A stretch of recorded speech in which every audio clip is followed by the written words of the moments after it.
तो साल का आखिरी सूर्य ग्रहण न सिर्फ भारत के लिए बल्कि पूरे विश्व के लिए किस तरह का रहने वाला है, इस पर चर्चा करने के लिए हमारे साथ जुड़े हैं मनीष पुरोहित जी, जो कि एक इसरो साइंटिस्ट हैं। सर, आपका बहुत बहुत स्वागत है हमारे इस कार्यक्रम में शामिल होने के लिए। साथ ही साथ पंडित विनोद भारद्वाज हमारे साथ हैं, ज्योतिषाचार्य, आपका भी बहुत स्वागत है। आचार्य राज मिश्रा जी, ज्योतिषाचार्य, हमारे साथ जुड़ गए हैं। आचार्य जी, आपका भी बहुत बहुत स्वागत है।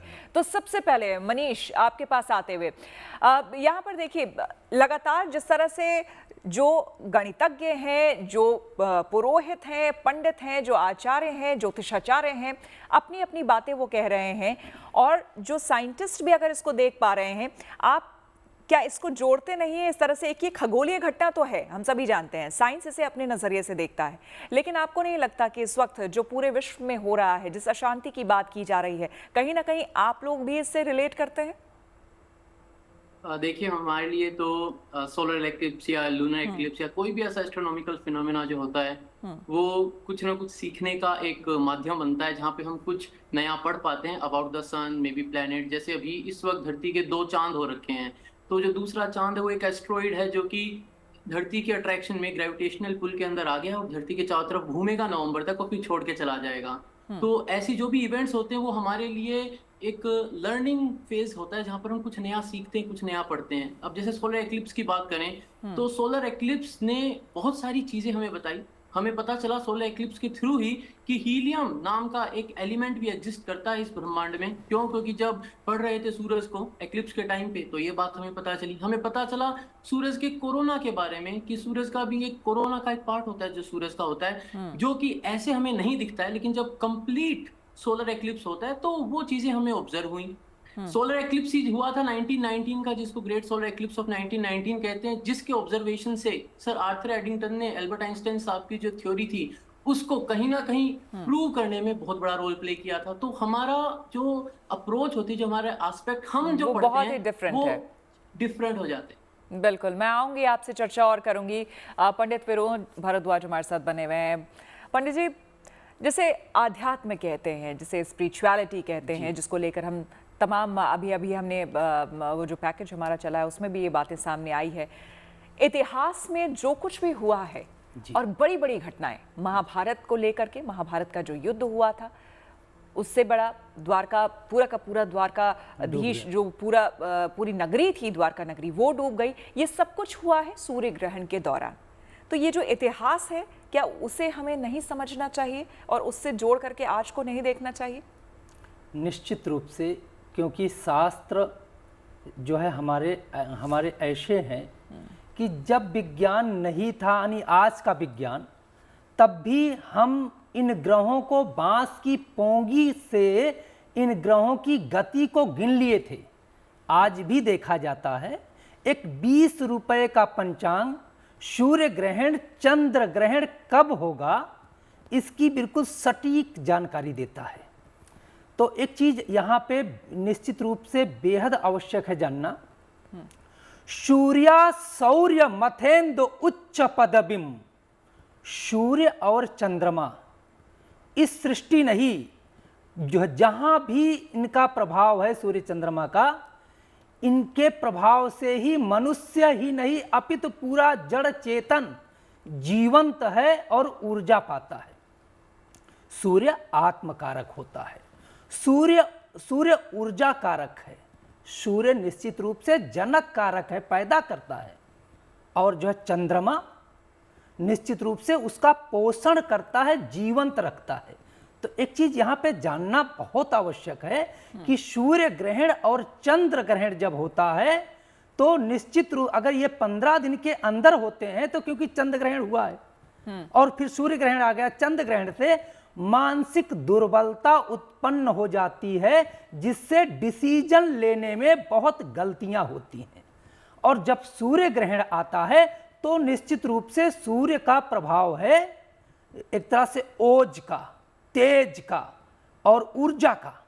तो जब आपका मन और ऊर्जा दोनों डाउन होती हैं तो परिणाम बहुत अच्छे नहीं होते हैं। और जो यही प्रभाव पूरी प्रकृति पे अगर 15 दिन के अंदर चंद्र ग्रहण और सूर्य ग्रहण आता है तो निश्चित रूप से होता है। बिल्कुल, आप इस बात का जिक्र बार बार कर रहे हैं विनोद जी। राज मिश्रा जी, मुझे ये समझाइए, और लोग भी ये समझना चाहेंगे कि 15 दिन के भीतर ही ये दूसरा ग्रहण, इससे बहुत अच्छे से हम नहीं देखते हैं।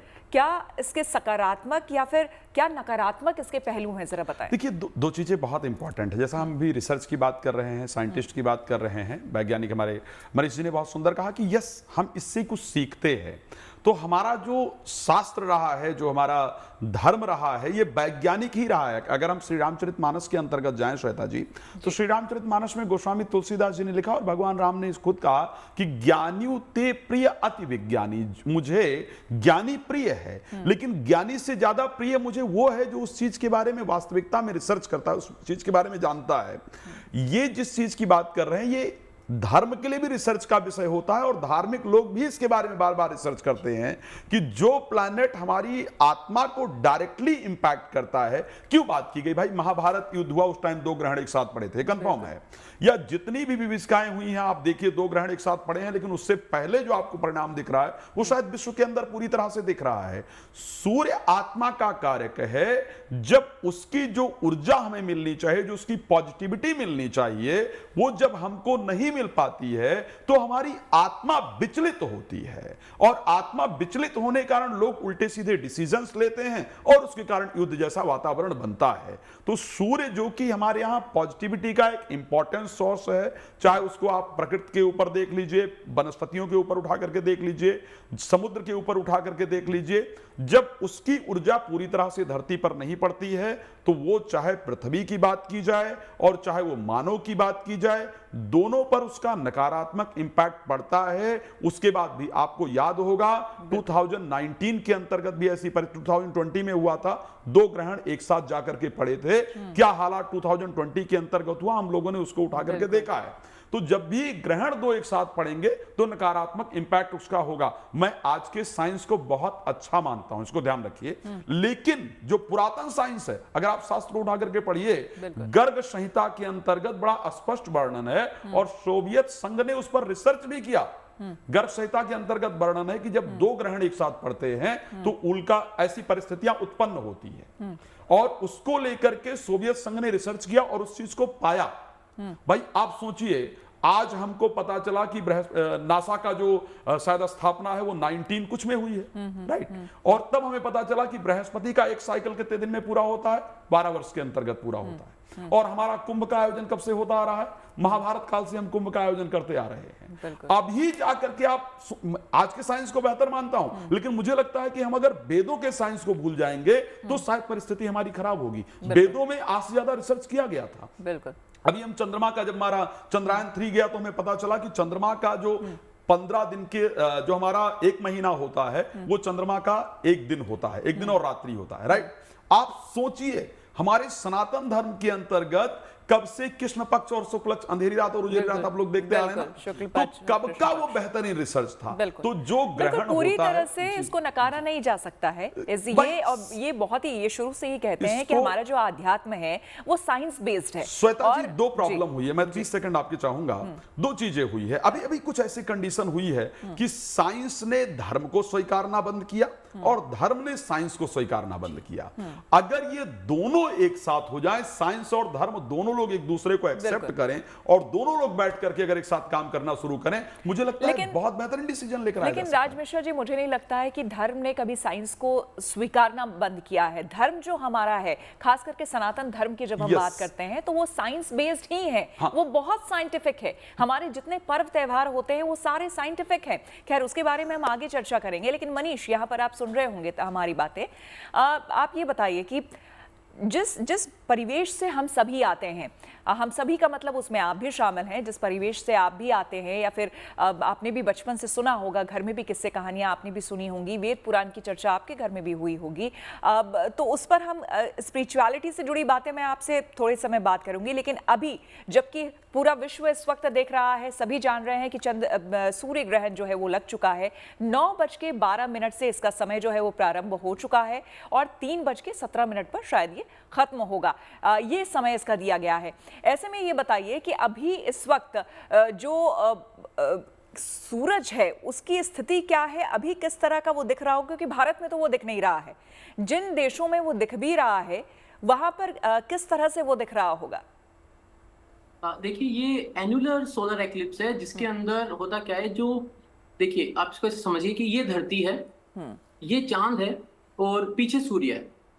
हमारा चांद बहुत छोटा है, साइज उसका छोटा है एज कंपेयर टू जो हमारा सूरज है, लेकिन चांद का जो डिस्टेंस है धरती से और जो डिस्टेंस है धरती से सूर्य का, उनका जो रेशियो है वो इस तरीके का है कि अगर चांद एग्जैक्टली परफेक्टली अलाइन होता है तो वो सूरज को पूरा ढक लेता है, तो हमें कंप्लीट सोलर एक्लिप्स मिलता है। लेकिन अभी क्या होगा, अभी चांद की पोजीशन जो है वो एक परफेक्ट सर्कल नहीं है जो धरती के चारों तरफ जब वो घूमता है, तो अभी उसकी लोकेशन ऐसी है कि वो सूरज को पूरा ढक नहीं पाएगा, तो हमें एनुलर सोलर एक्लिप्स मिलेगा। मतलब धीरे धीरे चांद आने लगेगा सूरज के आगे, तब तो हमें पार्शियल सोलर एक्लिप्स दिखने लगेगा, फिर एक पॉइंट ऑफ टाइम पे वो एकदम उसके सामने आ जाएगा। तो जैसा अभी बता रहे थे कि वो एक सोने की कंगन के जैसा, तो वही है एक हाँ, तो एक वो एनुलर, हम उसको कहते हैं एनुलर रिंग के जैसा वो दिखने लगेगा। और फिर धीरे धीरे जब चांद मूव आउट करने लगेगा तो वापस हमें पार्शियल सोलर एक्लिप्स दिखेगा और फिर नॉर्मल हो जाएगी सारी चीजें। यहाँ पे मैं एक और बात ऐड करना चाहूंगा कि जो एक्लिप्सेस हैं ये एक साइकिल से होती हैं, क्योंकि देखिए धरती सूरज के चारों तरफ घूम रही है और चांद जो है वो धरती के चारों तरफ घूम रहा है, और ये जो घूमने का पूरा प्रोसेस है इसमें चांद जो है उसका जो घूमने का पाथ है वो 5 डिग्री पे थोड़ा सा इंक्लाइंड है, एकदम परफेक्ट नहीं, मतलब सब एक साथ सदा आमने सामने नहीं आते हैं, 5 डिग्री का एंगल बनता है चांद के रास्ते पे जो धरती के चारों तरफ घूमता है। लेकिन ये एक तकरीबन 6 महीने की साइकिल होती है। अगर आप देखें तो इसी साल 25 मार्च और 8 अप्रैल ये वो तारीखें हैं जो कि 14-15 दिन के गैप में थी जहां पर एक्लिप्सेस हुए थे, इसी साल की मैं बात कर रहा हूँ।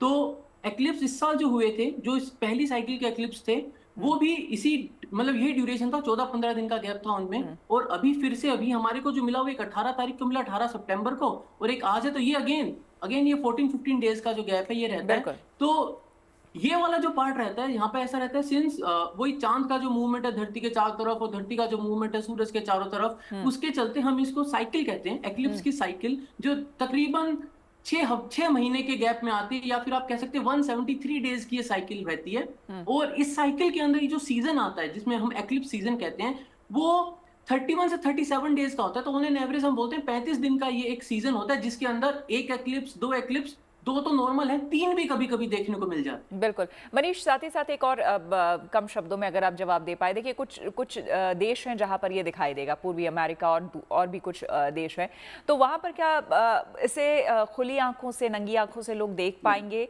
या फिर किस तरह से इसे देखना चाहिए?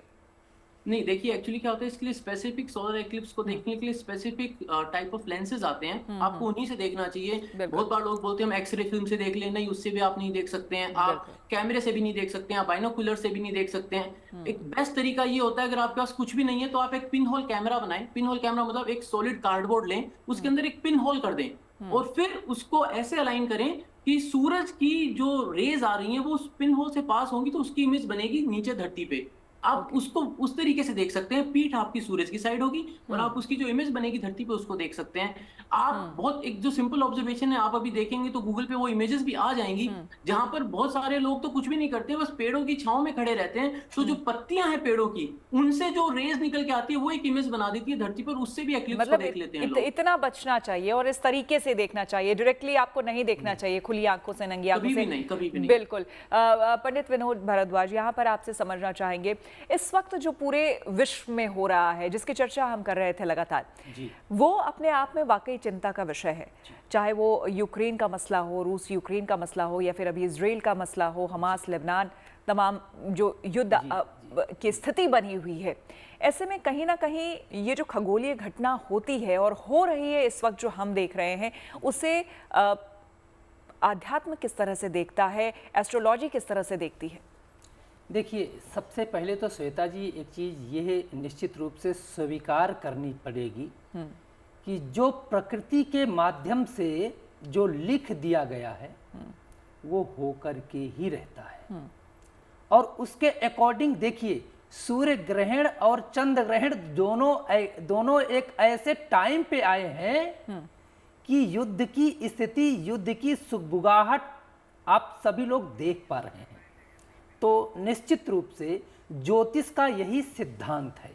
और यहाँ पे मैं स्पष्ट जो करना चाहता हूँ कि सूर्य जो है ना, वो आत्मकारक है। आत्मचिंतन मतलब लोगों का चिंतन व्यक्ति के हृदय से निकल जाता है, मस्तिष्क में लोगों का चिंतन नहीं रह जाता है, मन जो है विचलित हो जाता है।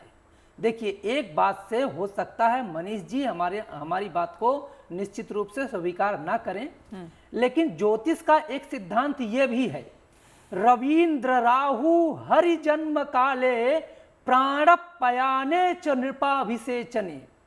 ज्योतिष के माध्यम से कहा गया है राहु और केतु चंद्र ग्रहण और सूर्य ग्रहण को लगाते हैं।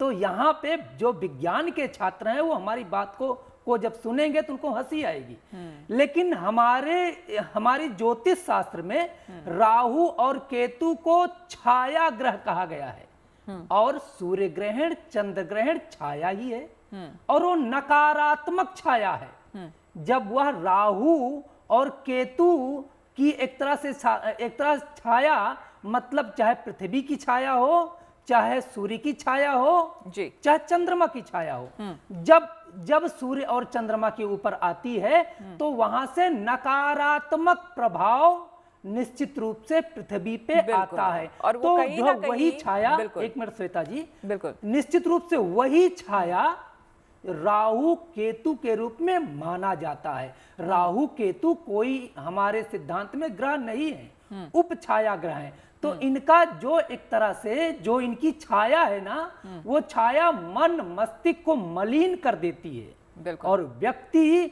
जो है अपने स्थिति को कंट्रोल नहीं रख पाता है, जिसके कारण तमाम आपदाएं और तमाम युद्ध देखे गए हैं। बिल्कुल जी, लेकिन गुड न्यूज़ टुडे है, और जैसा कि हम हमेशा बताते हैं कि गुड न्यूज़ टुडे पे अच्छी बातें होती है, तो देखिए इसमें भी जो पॉजिटिविटी है वो भी हम ढूंढ निकालेंगे, क्योंकि कहा यह भी जाता है कि ये सबसे अच्छा समय होता है दीक्षा लेने का। अगर कोई दीक्षा लेना चाहता है तो ये जो समय है, ये जो पल है, वो गुरु से दीक्षा लेने का उत्तम समय है। तो साल के आखिर सूर्य ग्रहण पर आप देख रहे हैं हमारी ये विशेष कवरेज। हमारे तमाम मेहमान हमारे साथ बने हुए हैं। हम आध्यात्म की भी बात कर रहे हैं, लेकिन साथ ही साथ हम साइंस की भी बात कर रहे हैं। और इस वक्त तमाम मेहमान जो हमारे साथ जुड़े हुए हैं उनका भी ये कहना है कहीं ना कहीं विरोधाभास नहीं है। देखिए, जो हमारा सनातन धर्म है, जो हमारी संस्कृति है, जो हमारी पहचान रही है, वो सब साइंस बेस्ड ही रही है। हमारे जितने भी पुराणों को आप उठाकर देख लें, जितने भी ग्रंथों को उठाकर देख लें और पढ़ लें, उसमें आपको पता चलेगा कि साइंस तो शुरुआत ही है सारी चीज़ों की। इस समस्त पृथ्वी पर आपको जो कुछ भी दिख रहा है वो सारी चीज़ें उन वेद पुराण में सब कुछ समाहित है। राज मिश्रा जी, आप क्या कहेंगे? जैसे कि अभी हमने अगले सेगमेंट को शुरू करने से पहले मैंने भी कहा था कि देखिए ये ठीक है, सूर्य ग्रहण है और इस वक्त जो फिलहाल पूरे विश्व में जो स्थिति बनी हुई है वो एक स्थिति है, वो एक कंडीशन ज़रूर है, लेकिन इसके भी कुछ सकारात्मक पहलू हो सकते हैं। जैसा कि मैंने बताया कि ये उत्तम वक्त होता है दीक्षा लेने का। क्या कहेंगे? देखिए, ये समय अपने आप को परमात्मा से, वास्तविकता में कोई भी चीज इस दुनिया के अंदर घटित हो रही ना, से मनीष जी कह रहे थे कि इससे हम बहुत कुछ सीखते हैं, है नहीं है? तो वास्तविकता में जब भी इस संसार में कुछ भी घटित होता है तो उससे आपको बहुत कुछ सीखने की आवश्यकता होती है। कई बार हम लोग चर्चा करते हैं श्वेता जी कि आपको ग्रहण के समय बचा हुआ खाना नहीं खाना चाहिए, आपको भोजन नहीं करना चाहिए, आपको अधिकतम लिक्विड जो चीजें हैं वो आपको लेना चाहिए। आखिर ऐसा क्यों? सूर्य एकमात्र ऐसे प्लैनेट हैं जो हमारी बॉडी में जो हमारा पित्त प्रकृति है, जो हमारा जो खाना डाइजेस्ट होता है उसको रिप्रेजेंट करते हैं। उनके प्रभाव से हमारे शरीर के अंदर खाना पचता है, वो हमारे आत्मा का कारक है। जो हम डिसीजन लेते हैं, जो हम सोचते हैं, जो हम कार्य करते हैं, वो सब उनके द्वारा हमें प्राप्त होता है। तो अपने आप को पहचानने का जो सबसे बेहतरीन तरीका है वो सूर्य ग्रहण का है। इस टाइम पर आपको सूर्य की वो एनर्जी नहीं मिल रही होती है जो आपको चाहिए होती है। तो इस टाइम यदि आप बैठ करके मेडिटेशन कर रहे होते हैं इस टाइम पर जैसे सूर्य क्या है, सूर्य प्रसिद्धि का कारक प्लैनेट है, तो मुझे हमारे दिमाग में सूर्य का जितना इंपैक्ट पड़ता है उतना हमको लगता है कि नहीं मुझे ये प्राप्त करना है, मुझे ये प्राप्त करना है, मुझे ये मटेरियलिस्टिक हैप्पीनेस प्राप्त करना है। इस टाइम पर वो जो मटेरियलिस्टिक हैप्पीनेस प्राप्त करने की इच्छा है वो आपके मस्तिष्क में कम हो जाती है। तो जब मटेरियलिस्टिक सुख की इच्छा आपके दिमाग में कम हो जाएगी तो आप परमात्मा तत्व की तरफ अपने आप को बढ़ा पाएंगे। यस, बिल्कुल। राज मिश्रा जी, यहाँ पर मैं चाहती हूँ कि आप बहुत इंपॉर्टेंट बात कह रहे हैं, और ठीक है हमारे देश में भले ही सूर्य ग्रहण ना दिख रहा हो, लेकिन उन देशों में जहां पर सूर्य ग्रहण दिख रहा है, जैसे मैंने अमेरिका का, पूर्वी अमेरिका का जिक्र किया, और भी दूसरे देशों में, वहां पर न्यूजीलैंड में दिख रहा है, तो वहां पर जो भारतवंशी हैं, तमाम देशों में भारत के लोग रह रहे हैं, वो देख रहे होंगे, आपको सुन रहे होंगे, तो उनके लिए खास करके बताइए कि इस अवधि में, इस समय उन लोगों को क्या क्या करना चाहिए। जी, सबसे पहले तो मैं आपको एक बात बता दूं, आप जो गुड न्यूज टुडे जो आपका ये चैनल है ना, इसको शायद अत्यधिक लोग देखते हैं, जो मैंने देखा है, क्योंकि लोग इस प्रकार के पॉजिटिव न्यूज को दुनिया में इस टाइम पर चाहते हैं। इसलिए जनरली जब मैं आपके चैनल पर होता हूं तो अन्य चैनल की अपेक्षा लोग ज्यादातर कहते हैं आपको हमने गुड न्यूज पर देखा था, और आप लोग इतनी सारी चर्चाएं करते हैं, तो इस पूरे विश्व के अंदर आप बेहतर रूप से देखे जा रहे हैं। इस टाइम पर क्या करना चाहिए जब ग्रहण चल रहा है? तो सबसे पहला, जैसा हम चर्चा करते हैं बार बार कि स्पेशली जो प्रेग्नेंट महिलाएं हैं उनको कोशिश करना चाहिए, यस, नहीं सोना चाहिए, कुछ काटना तोड़ना नहीं चाहिए, तेज आवाज में टीवी इत्यादि नहीं देखनी चाहिए। उसका रीजन है कि आपने देखा कि अभिमन्यु जब 7 महीने के गर्भ में थे उसी टाइम उन्होंने चक्रव्यूह के अंतर्गत प्रवेश करना सीखा था। इट मींस कि जो बच्चा आपके गर्भ के अंतर्गत होता है 3 महीने के बाद ही उसकी 7 महीने बाद स्पेशली उसकी सोचने समझने की शक्ति बन जाती है। तो इस टाइम क्योंकि वो ऊर्जा उसको सूर्य की नहीं मिल रही जिस ऊर्जा की आवश्यकता है, ऐसे कंडीशन में यदि आप कुछ तेज आवाज में देख रहे हैं तो उसके मन मस्तिष्क को प्रभावित कर सकता है, जो उसके लिए प्रॉब्लमैटिक हो सकती है। सो इस टाइम पर विशेष जो प्रेग्नेंट लेडी हैं उनको ध्यान रखना चाहिए। जो लोग भोजन इत्यादि कोशिश करें, लिक्विड चीजें ज्यादा लेने का प्रयास करें। गरिष्ठ भोजन लाइक कि आप उड़द की दाल है या जिमीकंद है या कटहल है, इस प्रकार का जो गरिष्ठ भोजन है, या मांसाहार इत्यादि का सेवन कम करने का प्रयास करें।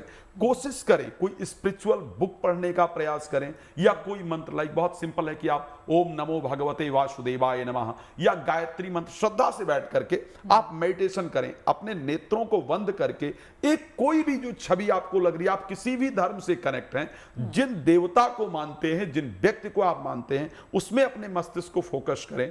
इस टाइम पर जितना आप मेडिटेशन करेंगे, जितना मंत्रों का जप करेंगे, जितना आपको अपने आप को पॉजिटिव रखेंगे, आप देखेंगे बाकी समय की अपेक्षा इस टाइम अपने आप को ज्यादा बेहतर आप बना पाएंगे, ज्यादा कनेक्टेड भी ईश्वर के प्रति आप तो कनेक्ट हो पाएंगे। और आप एंजाइटी हो गया, फोबिया हो गया, नेगेटिविटी हो गया, डिस्ट्रैक्शन हो गया, इस टाइम मेडिटेशन करने से आपको तुरंत रिलीफ मिलेगा। तो ये समय ऐसा नहीं है कि कोई भी चीज इस संसार में होती, लाइक कोविड आया है ना, कोविड ने बहुत नुकसान किया पूरे विश्व के, लेकिन बहुत कुछ सिखा भी गया, बहुत सिखा गया, और मेडिकल इंडस्ट्री के लोग मुझे लगता है काफी कुछ बन भी गए।